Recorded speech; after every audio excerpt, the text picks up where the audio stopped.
سورۃ الرعد۔ اعوذ باللہ من الشیطان الرجیم، بسم اللہ الرحمن الرحیم، الف لام میم را، تلک آیات الکتاب والذی انزل الیک من ربک الحق ولکن اکثر الناس لا یؤمنون۔ اللہ الذی رفع السماوات بغیر عمد ترونها ثم استوى على العرش وسخر الشمس والقمر كل يجري لأجل مسمى يدبر الأمر يفصل الآيات لعلكم بلقاء ربكم توقنون۔ شروع کرتی ہوں اللہ کے نام سے جو بے انتہا مہربان نہایت رحم فرمانے والا ہے۔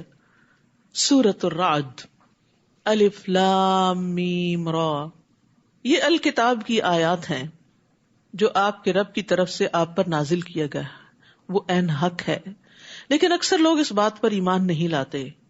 اللہ وہ ہے جس نے آسمانوں کو ایسے سہاروں کے بغیر بلند کیا جو تمہیں نظر آتے ہوں، پھر اس نے عرش پر قرار پکڑا اور سورج اور چاند کو ایک خاص قانون کا پابند بنایا۔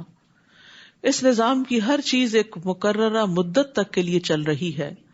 وہی اس کائنات کے نظام کی تدبیر کرتا ہے اور اپنی نشانیاں تفصیل سے بیان کرتا ہے تاکہ تم اپنے رب سے ملاقات کا یقین کرو۔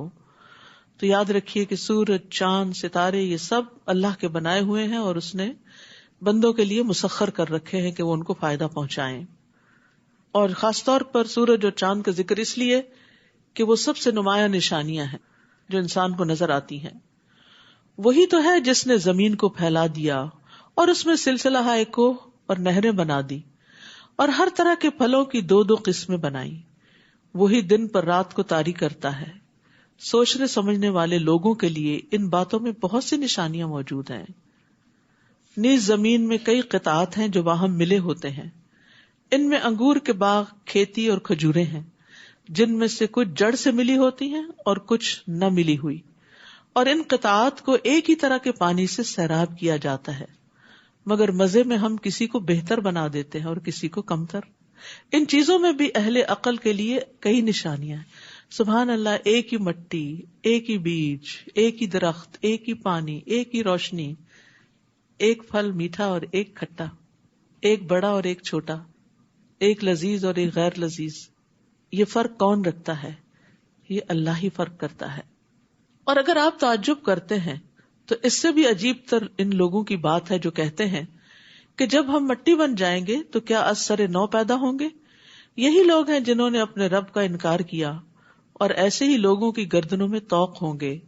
یہی لوگ اہل دوزخ ہیں جس میں وہ ہمیشہ رہیں گے۔ یہ لوگ بھلائی سے پہلے آپ سے برائی کے لیے جلدی مچا رہے ہیں، حالانکہ ان سے پیشتر ان جیسے لوگوں پر عذاب آنے کی کئی مثالیں گزر چکی ہیں، اور آپ کا رب لوگوں کے ظلم کے باوجود انہیں معاف کر دینے والا ہے، کیونکہ اگر پکڑنے لگے تو کوئی نہ بچے۔ اور یہ بھی یقینی بات ہے کہ آپ کا رب سخت عذاب دینے والا ہے۔ تو یہاں پر امید اور خوف کا اعتدال بتایا گیا ہے، یعنی اللہ تعالیٰ لوگوں کو معاف بھی کرتا ہے، ان کی پردہ پوشی بھی کرتا ہے، حالانکہ وہ ظلم کرتے ہیں، دن رات غلطیاں کرتے ہیں۔ اور اس کے ساتھ ساتھ اللہ تعالیٰ نے اس بات کا بھی ذکر کر دیا کہ وہ سخت عذاب دینے والا ہے، تاکہ لوگ امید اور خوف میں اعتدال رکھیں۔ اور یہ بھی کہ خوف کے مقابلے میں امید غالب ہونی چاہیے۔ بعض لوگ ہوتے ہیں وہ اپنے گناہوں پہ اتنے پریشان رہتے ہیں کہ ان کی امید ہی ختم ہو جاتی ہے، یہ بھی نہیں ہونا چاہیے۔ انس رضی اللہ عنہ سے روایت ہے کہ نبی صلی اللہ علیہ وسلم ایک نوجوان کے پاس گئے، وہ نزع کی حالت میں تھا۔ آپ نے فرمایا تم خود کو کیسا پا رہے ہو؟ بولا یا رسول اللہ میں اللہ سے مغفرت کی امید رکھتا ہوں لیکن اپنے گناہوں سے ڈرتا بھی ہوں۔ اس پر رسول اللہ صلی اللہ علیہ وسلم نے فرمایا جس بندے کے دل میں ایسے موقع پر خوف اور امید دونوں جمع ہو جائیں تو اللہ اس کو وہ چیز دیتا ہے جس کی وہ امید رکھتا ہے اور اس سے بچا لیتا ہے جس سے وہ ڈرتا ہے. تو یاد رکھیے امید کو غالب رہنا چاہیے, اللہ سے حسن ظن رکھنا چاہیے, اچھے خیالات زیادہ رکھنے چاہیے بجائے اس کے کہ انسان ہر وقت صرف پریشان ہی رہے. کافر لوگ یہ کہتے ہیں کہ اس نبی پر اس کے رب کی طرف سے کوئی معجزہ کیوں نہیں اتارا گیا؟ اے نبی آپ اس فکر میں نہ پڑیں, آپ تو صرف ایک ڈرانے والے ہیں اور ہر قوم کے لیے ایک رہنما ہوا ہے. اللہ یعلم ما تحمل كل انثى وما تغیض الارحام وما تزداد وكل شيء عنده بمقدار. اللہ تو وہ ہے کہ ہر ایک مادہ جو کچھ اپنے پیٹ میں اٹھائے ہوئے ہے اسے جانتا ہے, اور جو کچھ ان کے پیٹوں میں کمی بیشی ہوتی رہتی ہے وہ اسے بھی جانتا ہے, اور اس کے ہاں ہر چیز کی ایک مقدار مقرر ہے. اس صورت کے اندر ایک خاص چیز آپ دیکھیں گے کہ دو مختلف چیزوں کا کثرت سے ذکر کیا گیا ہے. جیسے خوف اور امید کا ذکر کیا گیا, چاند اور سورج کا ذکر کیا گیا, یہاں پر مادہ کے پیٹ میں جو کچھ ہوتا ہے اور جو نہیں ہوتا اس کا ذکر کیا گیا. عالم الغیب والشہادہ, غیب اور حاضر کا ذکر کیا گیا. الکبیر المتعال, وہ چھپی اور ظاہر ہر طرح کی باتوں کو جاننے والا ہے, سب سے بڑا عالی شان والا ہے. پھر آپ دیکھیے تم میں سے اگر کوئی اپنی بات کو مخفی طور پر کہے یا پکار کے کہے, مخفی اور ظاہر, وہ اس کے لیے برابر ہے. اسی طرح اگر کوئی رات کی تاریکی میں چھپا ہو یا دن کی روشنی میں چل رہا ہو اس کے لیے برابر ہے. پھر تضاد, دو چیزوں کا کمپیریزن. ہر شخص کے آگے اور پیچھے پھر دو چیزیں آ گئی. اللہ کے مقرر کردہ نگران ہوتے ہیں جو اللہ کے حکم سے اس کی حفاظت کرتے ہیں. اللہ تعالیٰ کسی قوم کی اچھی حالت کو اس وقت تک نہیں بدلتا جب تک وہ اپنے اوصاف خود نہ بدل دے, یعنی گناہ کر کے. اور جب اللہ تعالیٰ کسی قوم پر مصیبت ڈالنے کا ارادہ کر لے تو پھر کوئی اسے ٹال نہیں سکتا, نہ ہی اس کے مقابلے میں کوئی اس کا مددگار ہو سکتا ہے. تو یہاں ایک بڑی خوبصورت بات بتائی گئی ہے ہمیں کہ ہر شخص کے آگے اور پیچھے اللہ کے مقرر کردہ نگران ہوتے ہیں جو اللہ کے حکم سے اس کی حفاظت کرتے ہیں. سبحان اللہ, ہمیں پتہ بھی نہیں اور ہماری لا علمی کے باوجود ہماری حفاظت ہو رہی ہے جنات سے, ضرر رساں انسانوں اور کیڑوں مکوڑوں سے. مجاہد کہتے ہیں کہ ہر انسان پر ایک فرشتہ مقرر ہے جو نیند کی حالت میں اور جاگتے ہوئے اس کی جنات, انسانوں اور کیڑوں مکوڑوں سے حفاظت کرتا ہے, سوائے اس چیز کے جس کی اللہ نے اجازت دی ہو تو وہ اس شخص کو پہنچ کے رہتی, وہ مصیبت آ جاتی. کعب احبار کہتے ہیں اگر اللہ عز و جل نے تم پر فرشتے مقرر نہ کیے ہوتے جو تمہارے کھانے, تمہارے پینے, تمہارے پردے کی چیزوں میں تمہارا دفاع نہ کرتے تو جن تمہیں اچک کے لے جاتے, یعنی جو تمہارے دشمن ہیں وہ تمہیں چھوڑتے نہ. اسی طرح اعمال ریکارڈ کرنے والے فرشتے بھی موجود ہیں اور وہ انسان کے اچھے برے سارے اعمال لکھ رہے ہیں, جمع کر رہے ہیں, ریکارڈ کر رہے ہیں. اور اعمال پر محافظ فرشتے بھی ہوتے ہیں. نبی صلی اللہ علیہ وسلم نے فرمایا لوگوں میں سے جس آدمی کو بھی جسمانی طور پر کوئی تکلیف پہنچتی ہے تو اللہ عز و جل اس کے محافظ فرشتوں کو حکم دیتے ہوئے فرماتے ہیں کہ میرے بندے کے لیے دن اور رات میں وہی عمل لکھتے رہو جو یہ خیر اور بھلائی کی حالت میں کرتا رہا جب تک یہ میری قید میں ہے, یعنی بیماری میں ہے. هو الذی یریکم البرق خوفا وطمعا, پھر خوف اور طمع کا ذکر ہے.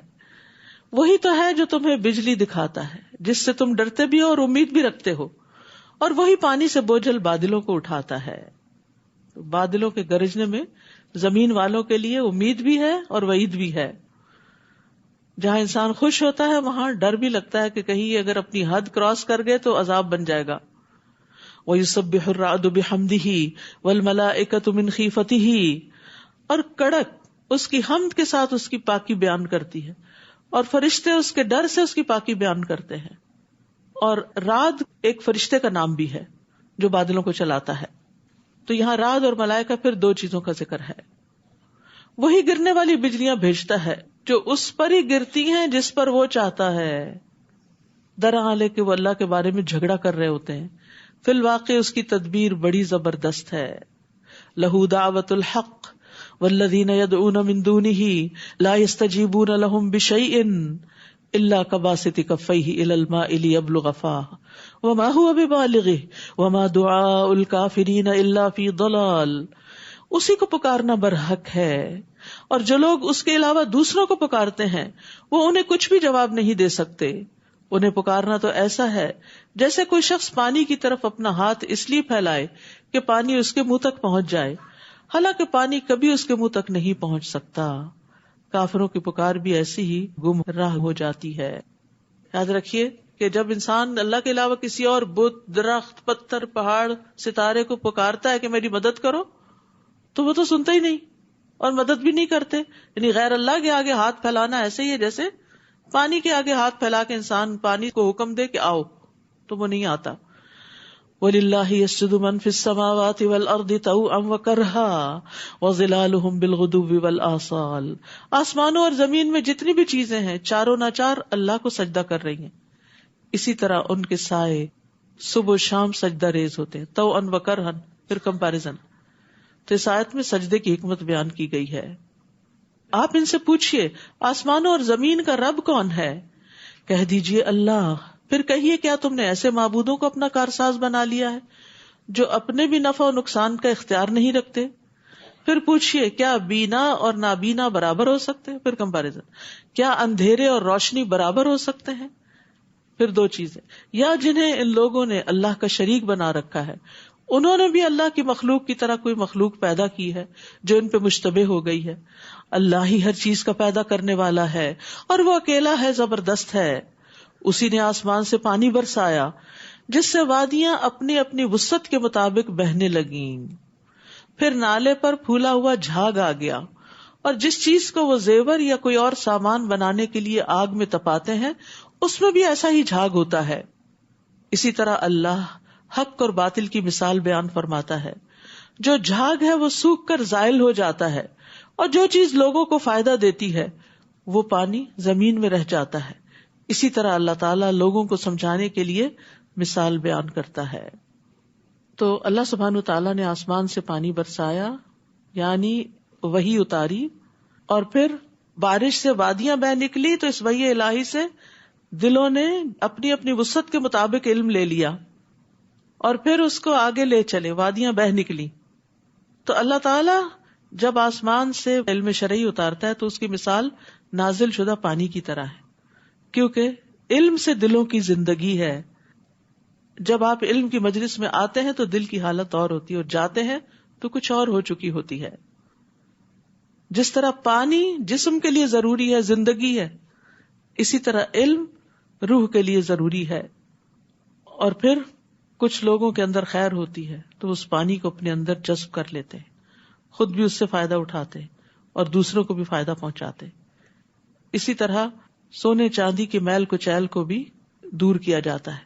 جو خالص ہوتا ہے وہ فائدہ مند ہوتا ہے، جو جھاگ ہوتی ہے وہ ختم ہو جاتی ہے، اور سونا چاندی تپانے کے بعد خالص ہوتا ہے۔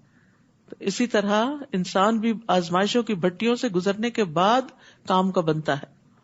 للذین استجابوا لربہم الحسنی، جن لوگوں نے اپنے رب کا حکم مان لیا ان کے لیے بھلائی ہے، اور جنہوں نے نہیں مانا اگر وہ سب کچھ انہیں میسر آ جائے جو زمین میں ہے، بلکہ اتنا اور بھی، تو وہ سب کچھ دے کر اللہ کی گرفت سے بچنے پر تیار ہو جائیں گے۔ یہی لوگ ہیں جن سے بری طرح حساب لیا جائے گا، ان کا ٹھکانہ دوزخ ہوگا جو بہت بری جگہ ہے۔ سول حساب ایسا حساب ہے جس میں انسان کے گناہوں کا محاسبہ اس طرح کیا جائے کہ کوئی بھی چیز نہ بخشی جائے، ڈیٹیلڈ انویسٹیگیشن کہ کوئی بھی کام کیوں کیا تھا۔ افمن یعلم انما انزل الیک من ربک الحق، کیا بھلا جو شخص یہ جانتا ہے کہ جو کچھ آپ کی طرف، آپ کے رب کی طرف سے اتارا گیا ہے وہ حق ہے، اس شخص جیسا ہے جو اندھا ہے مگر نصیحت و دانش مندی قبول کرتے۔ پھر کمپیریزن۔ اب یہ دانش مند کون ہے، عقل مند کون ہے؟ الذین یوفون بعہد اللہ ولا ینقضون المیثاق، جو اللہ سے کیا ہوا عہد پورا کرتے ہیں، عہد الست یا اس کے بعد لا الہ الا اللہ کا پڑھنا، اور مضبوط کیے ہوئے عہد کو توڑ نہیں ڈالتے، اور جن رشتوں کو اللہ نے ملانے کا حکم دیا ہے انہیں ملاتے ہیں، اپنے رب سے ڈرتے ہیں اور بری طرح حساب لیے جانے سے خوف کھاتے ہیں۔ تو یہاں صلہ رحمی کی طرف اشارہ ہے۔ ابن عمر کہتے ہیں جو اپنے رب کا تقوی اختیار کرے اور صلہ رحمی کرے اس کی موت میں تاخیر کر دی جاتی ہے، اس کے مال میں اضافہ کر دیا جاتا ہے، اور اس کے گھر والے اس سے محبت کرنے لگتے ہیں۔ سبحان اللہ. یعنی آپ رشتوں کے ساتھ احسان کا رویہ اختیار کرتے ہیں تو وہ آپ سے جواباً پھر محبت کا رویہ اختیار کرتے ہیں. رسول اللہ صلی اللہ علیہ وسلم نے فرمایا جو شخص صلہ رحمی کے لیے جتنا عطیہ دیتا ہے, جیسا گفٹ دیتا ہے, جتنا خرچ کرتا ہے, اللہ اس کے مال میں اتنا ہی اضافہ کر دیتا ہے.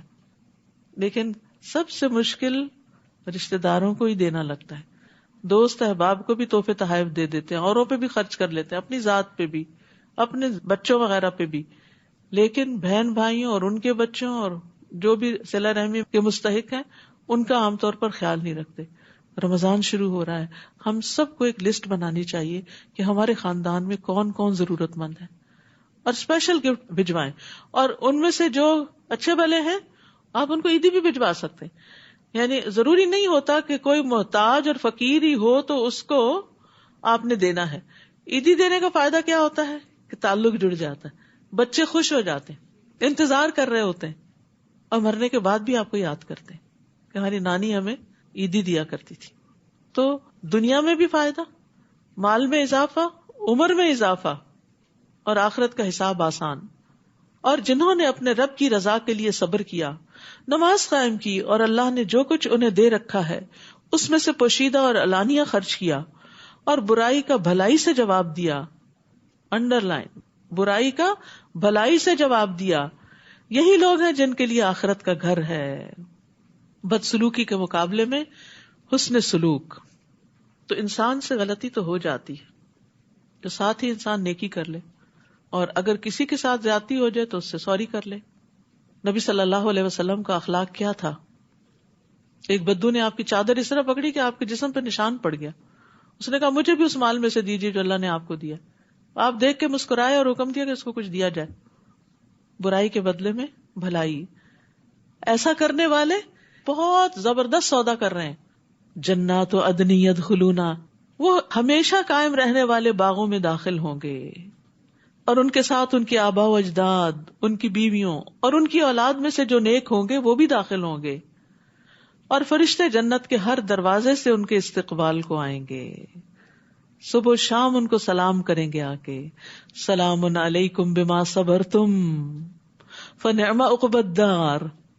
کہیں گے تم پر سلامتی ہو کیونکہ تم نے دنیا میں مصیبتوں پر صبر کیا. صبر کا بدلہ جنت ہے. سو یہ آخرت کا گھر کتنا ہی اچھا ہے. وہاں مشکل ہوئی, کڑوے دن گزرے, لیکن انجام اچھا ہوا. کامیابی یہی ہے.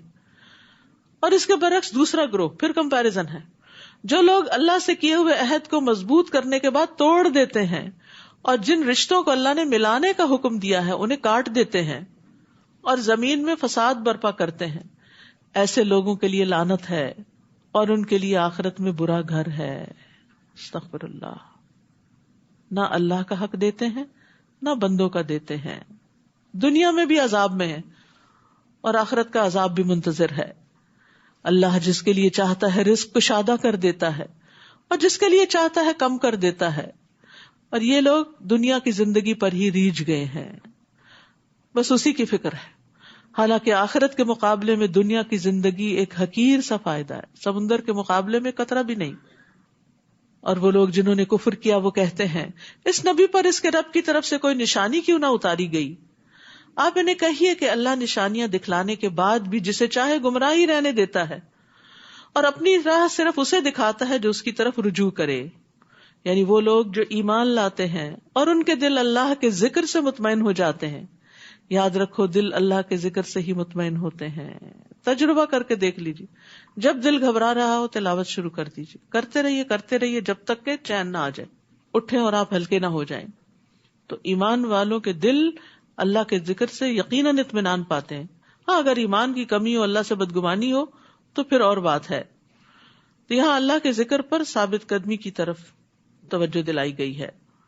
اور اگر ذکر سے دل مطمئن نہ ہو تو اپنے ایمان کا جائزہ لینا چاہیے.